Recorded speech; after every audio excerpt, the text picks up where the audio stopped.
In primetime news this evening, wanted, 2 in custody, others on the run after gang-like attack on 17-year-old girl. False claim fee.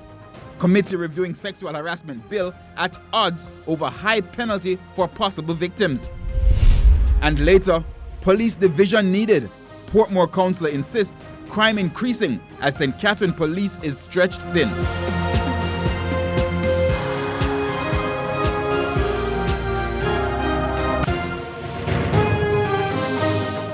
Good evening and welcome to Primetime News. We're live on air and also online at onespotmedia.com.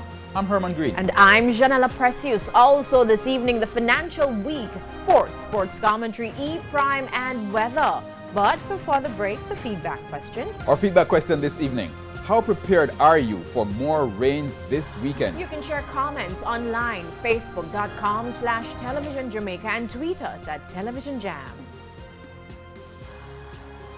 Please stay tuned. Primetime News returns right after this break.